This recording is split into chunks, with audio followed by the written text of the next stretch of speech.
അൽഹംദുലില്ലാഹ് അല്ലാഹുവിന്റെ റസൂലേ അല്ലാഹുവിന്റെ ഹബീബേ എനിക്ക് ഇതുപോലെ ഒരു ഭർത്താവിനെ കിട്ടാനില്ല നബിയേ. ഫാത്തിമ പറഞ്ഞ മറുപടിയാണ്. ഡൂപ്ലിക്കേറ്റ് സ്നേഹമല്ല. ഇന്ന് നമ്മുടെ മക്കളോട് ചോദിച്ചു നോക്കിയാൽ വിവാഹം കഴിഞ്ഞ ഉടനെ നിങ്ങൾ മോളോട് ചോദിക്കണം, മോളെ ഒരു നാട്ടിലൊരു കുടുംബത്തിൽ കല്യാണം കഴിഞ്ഞു, മോളോട് കല്യാണം കഴിഞ്ഞ ഉടനെ ചോദിക്കണം, മോളെ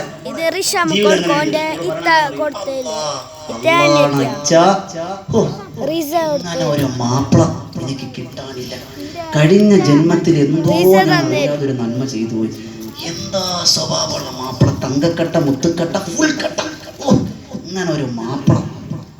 ഇതേ സാധനത്തിനോട് ഒരു കൊല്ലം കഴിയുമ്പോൾ ചോദിച്ചോ, മോളെ എങ്ങനെയുണ്ട് കുടുംബജീവിതം, എങ്ങനെയുണ്ട് ജീവിതം? അപ്പോൾ പറയണത് എന്താന്ന് പറയാ, അങ്ങനെയൊക്കെ അങ്ങ് പോണം. ഒരു 3-4 കൊല്ലം കഴിഞ്ഞിട്ട് നിങ്ങൾ പറയണത് എന്താണെന്നറിയോ? എന്ത് പറയാനാ ഉസ്താദേ, മക്കള് 2 ആയില്ല, ഇല്ലെങ്കിൽ പകനെ എന്നേ ഞാൻ ചവിട്ടി പുറത്താക്കി ഇല്ലേ? ശരിയല്ലേ? അങ്ങനല്ലേ? കല്യാണം കഴിഞ്ഞ ഉടനെ നമുക്ക് കണ്ടാൽ തിരിച്ചറിയാൻ പറ്റും. അങ്ങനെ അറിയോ? ബൈക്കിൽ പോകും.